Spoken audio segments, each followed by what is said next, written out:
meew soow suñ nee meew di soow nag ne pël suñ nee meew di soow it ne nag wala xar wala béy donc loolu moo tax ne tey comme ay éleveurs tamit dañ fi nekk te fii tamit Richard Toll nekk lu ñu tuddee bassin bi nga xamante ne maanaam mbirum soow daf fi nekk lu am doole dans le département de Dagana moo taxoon tamit ñu ne ñëpp nañ ñëw tase fi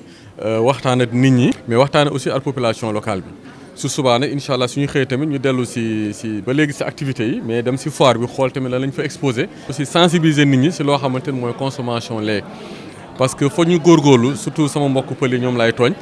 ñu nekk pël am nag ba pare suñu gan suñu ñëwee ñu dem jëndi sunguf meew defal ko zirik loolu xam nga ne bàyyi ngeen ko kon xam ngeen loolu du yoon alors donc pour wax leen ne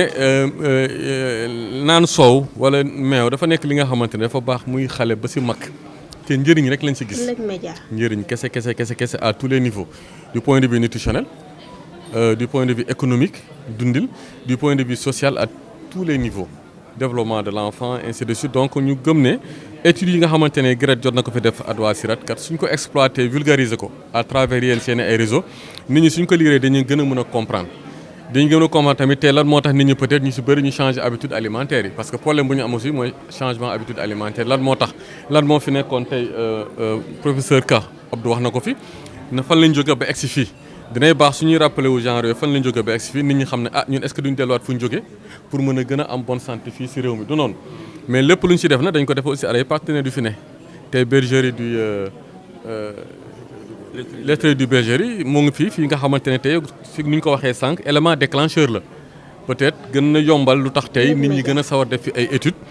gën na yombal tamit consommation lait bi ak collecte bi surtout parce que peut-être collecte bi bëriwuloon noonu te acteur la bi nga xamante ne tey xalaat nañ ne tey même lépp su dem si ay fortification ay loolu lépp peut-être suñ si nekkee at moom dina gën a mën a doole li nga xamante ni ñu ngi koy def si mbirum nit ñi di consommer local mais di consommer nag surtout li nga xamante ne mooy soow mooy meew parce que soo leen seetee fan yi ñu ngi wax souveraineté alimentaire ku ne souveraineté alimentaire xam ne nag meew wala soow def si am part boo xamante ne non négligeable te mënoo tudd lekk yu bëri yoo xam ñun ñoo ngi koy lekk biir Sénégal te doo si boole soow wala doo ko naanat soow xam nga xarale yu yees yi li ñuy tuddee technologie de l'information et de la communication wala réseau yi te def naa ku bëgg dara siiw fa ngay njëkk jaare tey mënoo toog ba heure bi nga ne maanaam doo ko mën a jëriñoo mais di jëriñoo bu am njëriñ ñi nga xamante ne tey ñu ngi si liggéey bu baax a baax ne serait-ce que ñu mën a am benn plateforme wala benn groupe WhatsApp wala ñu am ay ñoo xamante ne xam ne ñaata nit ñooy collecté ban heure la ñuy collecté information bi di jàll nu mu war a jàlle loolu dafa nekk loo xamante ne moo de nit daf ñu ko may daf ñu may tey moom mu toog bureau xam ñaata lee lañ collecté à 18 heures daf ñu may mu toog bureau xam ñaata éleveurs ñoo nekk si zone bi dafay baax ñu toog si bureau mu xam ñaata nag ñoo nekk si zone bi mais loolu tey digitalisation yi moo ñu ko may léegi nekkatul kenn kuy jóg di dem di wëri def ay kilomètres pour dem indi mais moom fu mu toog suñuy defee suñu réseau def suñu ay groupe def suñu ay plateforme ku nekk li ngay même ba si sa consommation sax di nga ko mën a xam ñaata lañ produire en lait ñaata lañ produire ñaata lañ jaay ak ñaata lañ denc loolu yëpp en fait modernité bi dañ koy utiliser à bon escient pour me permettre ñu développer li nga xamante ne mooy filière lait filière consommation lait locale fii ci département Dagana suñu fa jógee tamit peut-être dem ba si yeneen gox yoo xamante ne tamit dañ ko soxla. Aujourd'hui, nous avons organisé cette animation scientifique dans le cadre de la foire lait du Waalo qui a lieu aujourd'hui et demain, donc le 27 et 28 janvier de l'année 2023, ici à Richard Toll. Cette animation scientifique a le but d'introduire un peu la foire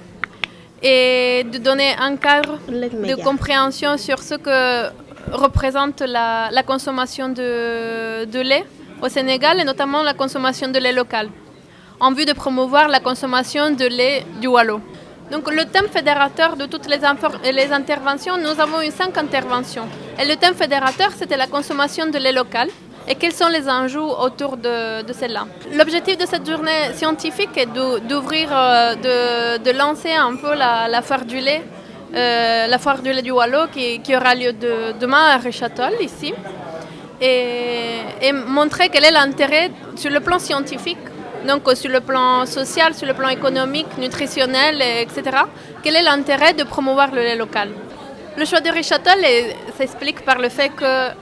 Richard Toll se situe un peu dans un bassin laitier très important. Très important non seulement parce qu'aujourd'hui il fournit beaucoup de lait à l'échelle nationale, à travers plusieurs laiteries, dont la laiterie du Berger, mais aussi parce que ça représente un lieu d'expérimentation.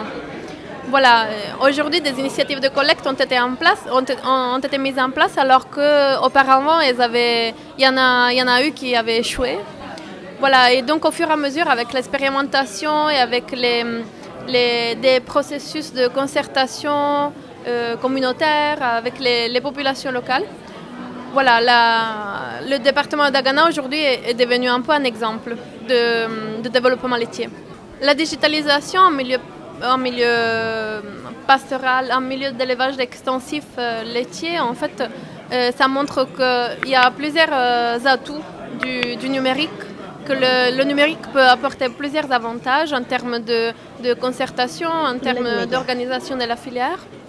Et ça montre aussi que